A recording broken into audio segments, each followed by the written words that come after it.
How's it going, folks? Welcome to the first edition of the LTCC Sports Report. I'm Thurman Reed, he's Michael Sachs, and we've got plenty to talk about today. Definitely, Thurman.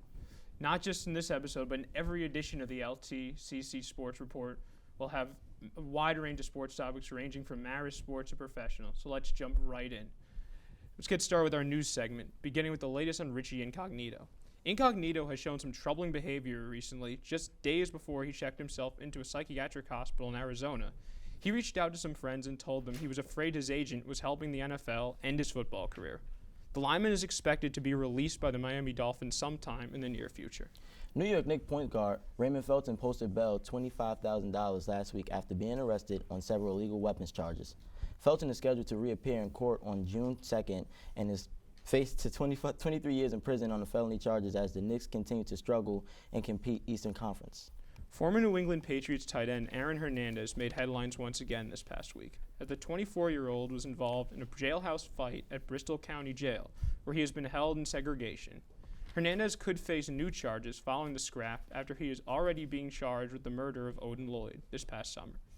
Back to the NBA, the Brooklyn Nets signed Jason Collins to the second 10-day contract yesterday. Collins, who became the first openly gay professional athlete to appear in a game last week, is scheduled to remain with the team for these next 10 days, barring any unforeseen circumstances. Collins said that all the support he has received is very cool. You know how I'm starting to feel old, Thurman? When one of the most iconic basketball players from our childhood had his jersey retired this past Saturday. The king of the crossover, Allen Iverson, watched his famous number 3 Philadelphia 76ers jersey get raised to the Raptors of the Wells Fargo Center in front of 20,000 passionate fans. It was a great ceremony for a great legend. That wraps things up here for the first segment of our show, but be sure to stay tuned for the Marist Athletics update coming up next.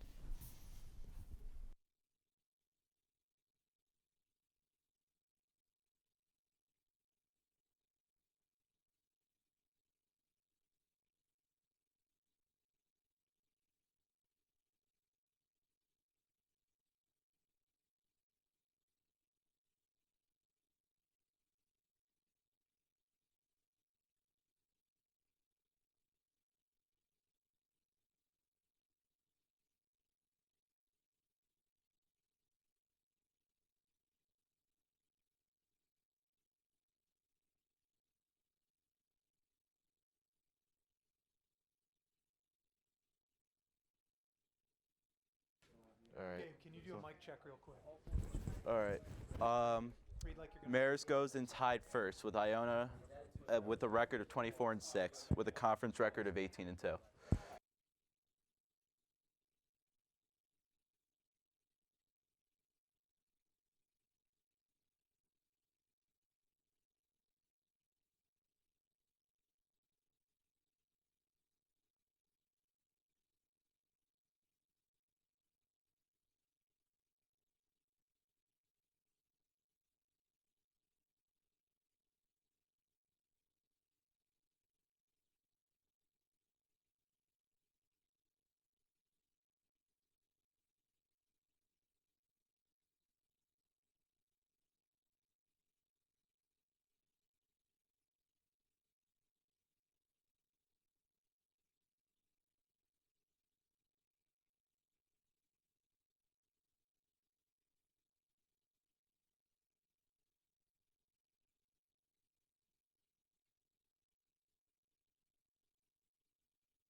Welcome back, ladies and gentlemen.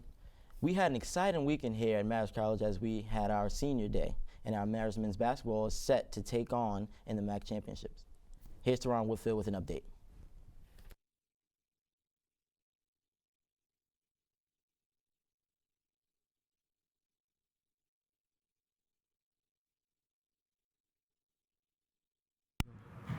Hi, I'm Teron Whitfield, and I'm here at the McCain Arena Live, where we just caught up with members of the Marist men's basketball team.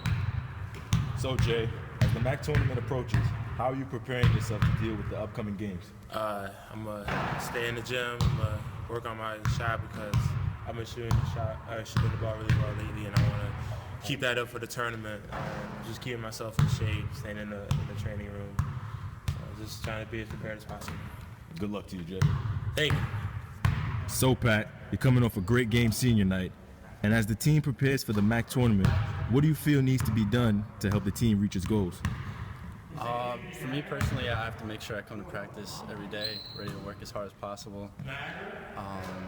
We want to build every single day in order to reach our goal of winning the MAC title. Well, the biggest thing that we need to continue to focus on are the things that we've looked at and worked on all year. We need to do more of them more often for longer periods of time and without any breakdowns. Fundamentals, the ability to play under pressure and to play with poise are really going to be assets. And usually the team that makes the fewest mistakes in games like this is the team that walks away with the victory. Perfect. There you have it, folks. I'm Teron Whitfield reporting live from the Can Center, and this has been your interview with the Marist men's basketball team. Well, thanks, Teron. Right now, to go over a quick update on the women's basketball as they begin their search for their 9th consecutive MAC championship. We brought in Gabe Sloan to help shine a light on it. Thanks, Gabe. Thanks for joining us. Thank you for having me, Sax Thurman. So what about the women's team has impressed you the most, and what do you think some keys to victory will be for them? If you had to ask me, based on what I've seen from them this season, what their biggest thing has been to their success, it would have to be how they've been able to score points. From the field, from the paint, from three-point range, they've been perfect this season. And right now they lead over all their competition with an average scoring margin of 13 points, which is unbelievable. Something that I think is also going to be critical for them is going to be their turnover margin, because they've been receiving about 2 to 3 turnovers more than their opponents have this season, and that's incredible. Now, if we're looking at a certain player at this point, the main person I'm focusing on would probably be Emma O'Connor, because she has outscored everyone else on the team with a total of 413 points and has a field goal percentage of over 56%. That is something to look forward to for the games for the tournament this upcoming weekend. And if Emma can be on her game, it'll just be something that all other teams won't be ready for. I think Marist can actually come out on top of this tournament if Emma and the team just keep on the ball and just keep scoring points. So you see them beating Iona this weekend, because Iona is actually pretty well this year. Yes, they are the only team that actually are tied for first with them, and they have an overall record of 18-2 as well.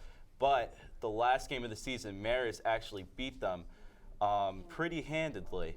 So while I think the tournament's definitely going to be a lot different because competition is going to be up more, and of course, you know, the big tournament's right around the corner, especially since it is technically March Madness now. I still think Marist can actually pull off the win. It's going to be a close game, but I do think Marist is going to pull it out and prove their worth and hopefully shock the world this upcoming season and win another title for Marist. Well, thank you, Gabe. Thanks for the update. Now, with spring spurts in full swing, we have an update quickly on lacrosse. A quick update on the new lacrosse season coming up. Pat Firmo has the update. The 2014 season is a time to rebuild for the Marist men's lacrosse team. Last year, the Red Foxes bid their farewells to 14 seniors, 7 of whom started. All 3 starting defensemen, 2 starting midfielders, and 2 starting attackmen have all left holes out on the field that need to be filled. With this year's senior class only having 6 members, the Red Foxes turn to their talented young underclassmen for production out on the field. Although, the presence of the small senior class can't be ignored inside the locker room. Senior captains Gannon Osborne, Kevin Dondero, and Mike Linehan have all stepped up to the challenge to lead this new-look Red Fox team. Yeah, Mike, Gannon, and Kevin have done a fantastic job all year. They're 3 guys that we targeted, pretty early as guys that could potentially be really good leaders for the team. And it's been a learning process for them, as we knew it would be, but to see how far they've come since the start of the school year is pretty unbelievable, and they're doing a really, really good job. The 2 major holes left in the Marist offense this year were left by attackmen Connor Rice and Jack Doherty. Rice led the team last year with 49 points and quarterbacked the offense with 30 assists. On the other end of several of those assists was attackman Jack Doherty, who powered the Red Fox offense with 33 goals last year. And who, you might ask, did the Red Foxes turn to this year to lead their new charged offense? Sophomore attackman Joe Radin looks to pace his new-look Red Fox team this year. Yeah, I don't feel pressure stepping in for Connor and Jack. They're great players, but we have the guys this year to fill in for them. And if I go out there and I play my hardest, I know we're going to be successful as a team. Raiden is now coming off a career-high 6-goal performance that he posted against Faux Marquette last week. Raiden looks to continue his on-field success this Friday night under the lights as the Tigers of Towson University come to Poughkeepsie to take on the Red Foxes of Marist. The two teams are rekindling a rivalry that was sparked last year by Jack Doherty's late overtime goal that propelled the Red Foxes to a 7-6 overtime victory. For the Lowell Thomas Sports Report, I'm Pat Fermo. Now back to the studio. Thanks a lot. Now we're going on break. We'll be back to talk about the NFL banning the N-word.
Welcome back.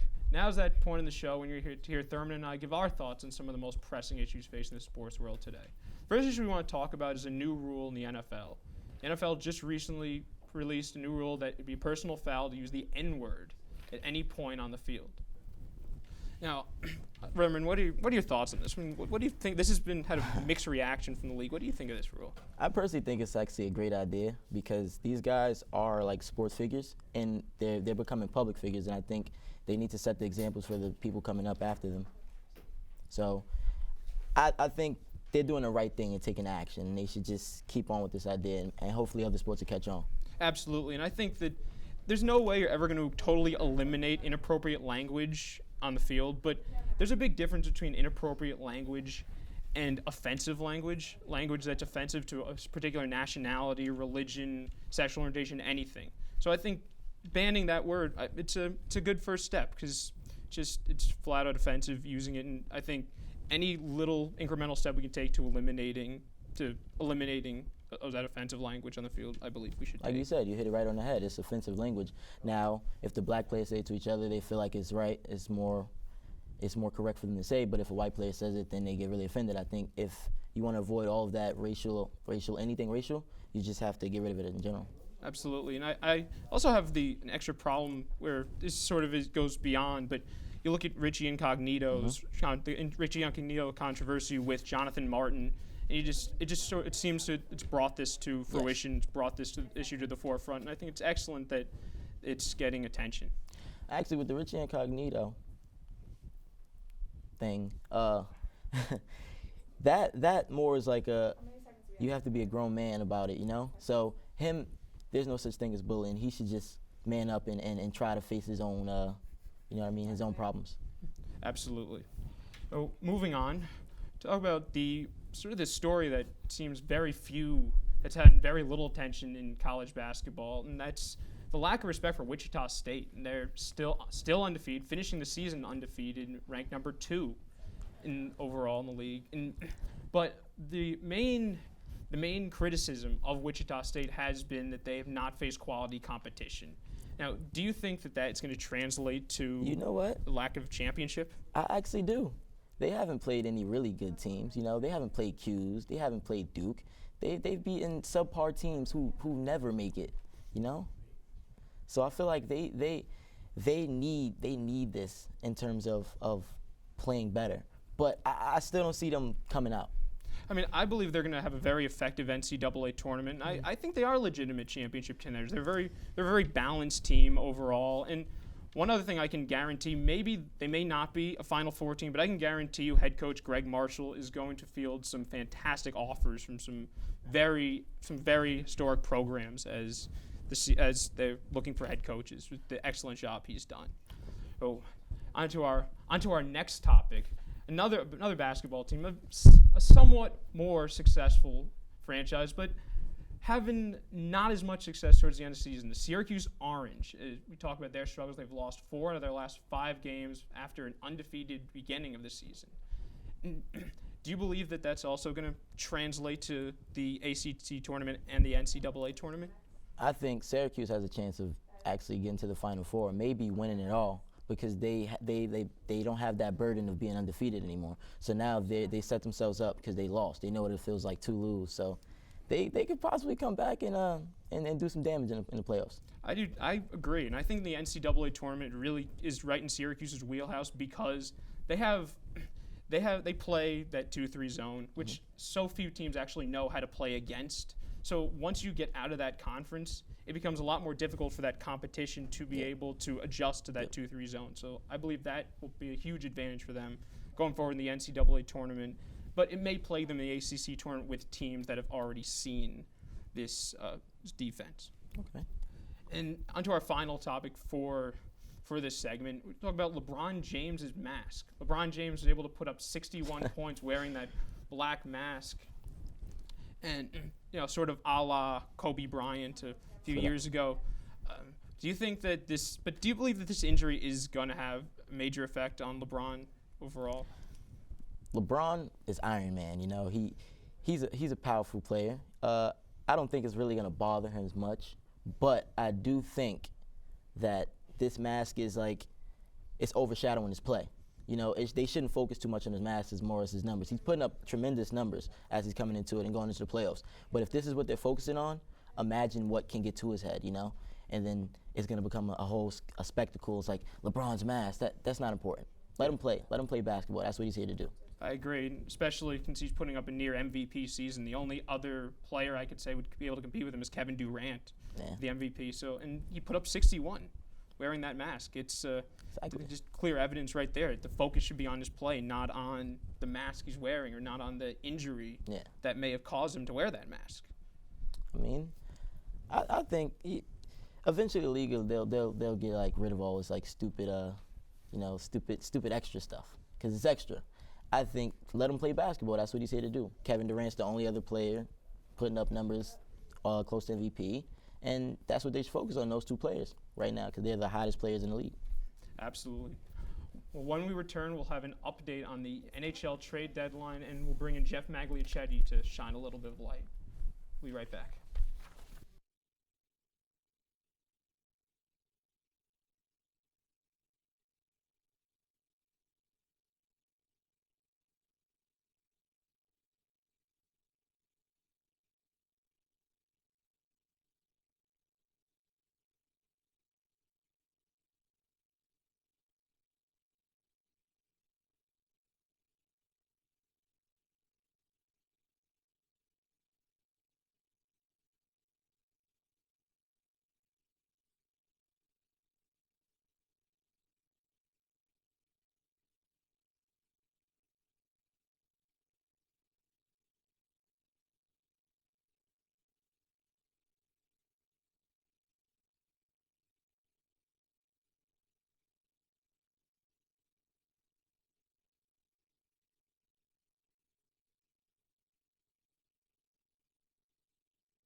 to LTCC Sports. We're going to go to Dan Vincentelli, and he's going to update us on our Marist baseball team. The baseball team is traveling down to the University of Wolford in South Carolina for their final down south travels. This is the fourth and final heavy traveling weekend for the Marist Red Foxes. The Ball Foxes left early this morning around 4 a.m. to head down for a 3-game series with the Wolford Terriers. The biggest concern for the Ball Foxes has been their pitchers not competing to win innings and hitters not having quality at-bats.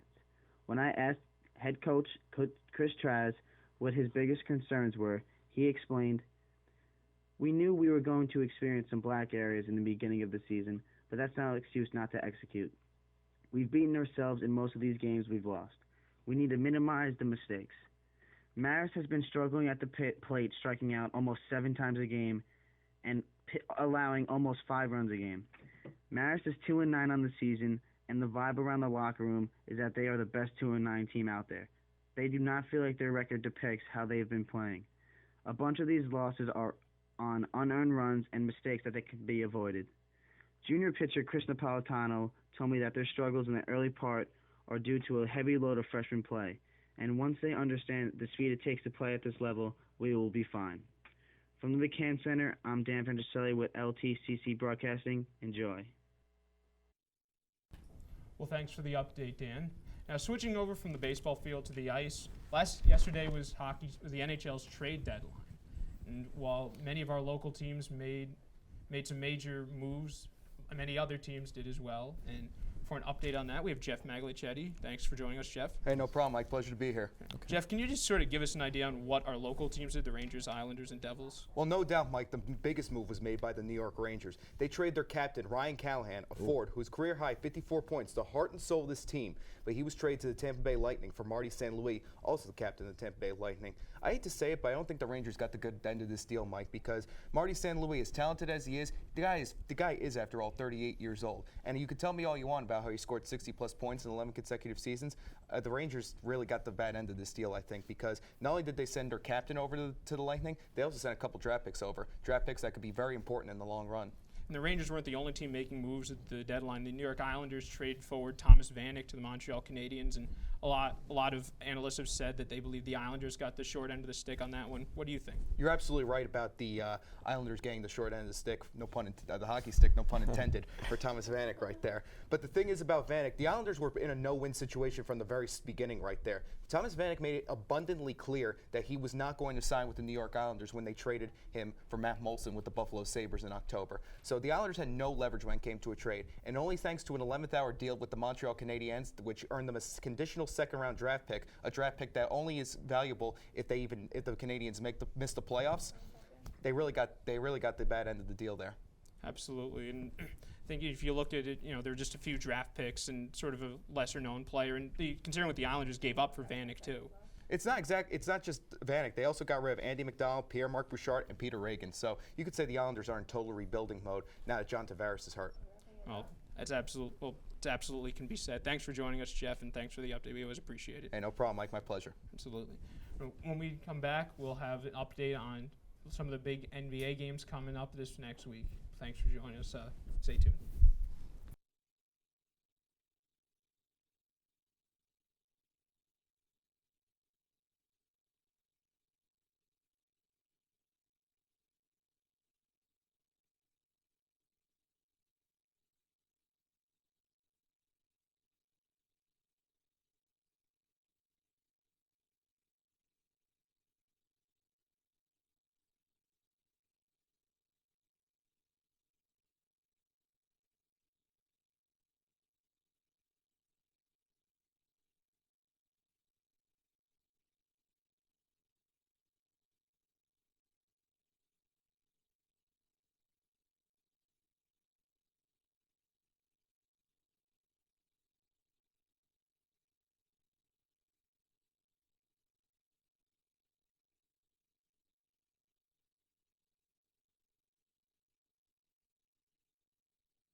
Now, we have an NBA update, or a preview rather, of the Heat's playing the Spurs tonight, and also the Oklahoma City Thunder are taking on the Suns.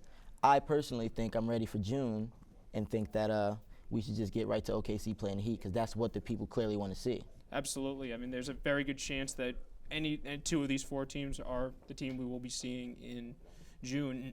What impresses me so much about this Heat-Spurs matchup is sort of the difference between the two. I mean, the Spurs have been kind of a long-standing dynasty in a way in the NBA. They've had just had an unlimited amount of success, and it's amazing that they're still successful with so many veteran players and not as much young and not as much youth development. But Miami just kind of built this very recently and made into their own dynasty themselves. And so I think there's a very realistic chance this could be a preview of the finals. On to OKC, I think personally this is a warm-up game for them, you know. The Suns haven't been really good since they lost Steve Nash and all the other star players. They have no one. So I think OKC is just going to walk in the park. This is getting Westbrook, good, get him some shots up. He should run through this. This should be an easy one for them. Yeah. I agree at the moment. Yeah. I certainly think that Phoenix has a lot of potential. I think they're going to be a perennial playoff team in a few years from now. I mean, you look at some of their young talent, Gerald Green, Goran Dragic. This is not a bad team even right now. And if they were in the East, if there's a team in the Eastern Conference, you could definitely see them making the playoffs. Maybe not. I think they lack that star factor. They need that. Every team has that star player. Who do they have? Who's that breakout star who's going to score 30 points a night and maybe get you five rebounds, 10 assists? Who's going to do that? They don't have that player. They just have Goran Dragic. What is he going to do? I think Gerald Green could turn into that player. I mean, he might not be a star. He's certainly not going to be on the same level as LeBron James or Dwayne Wade or at any point. But he's a solid player. He's had a lot of success. He's had some great games this season. And I also like what they have inside. They have Markieff Morris having a great season. Guard Eric Bledsoe coming off the bench. I like this team for the future. These are all young players. I mean, this is not a team that's ready to succeed now, maybe, but in a few years, I think they'll be a perennial playoff team. You think so? I think so. I don't know. On to the NFL update. What do you think about the new jersey that the Bucs have? I'm not a fan, personally. I mean, I think they look like a high school jersey or one of those college jerseys. I'm personally not a fan. I've always been more of a fan of the classic jerseys. I'm also excited for the draft this year. Johnny Football might do his thing. Absolutely. Well, thanks for joining us on the LTCC Sports Report today. For Thurman Reed, I'm Michael Sachs. Thanks for joining us. Wait.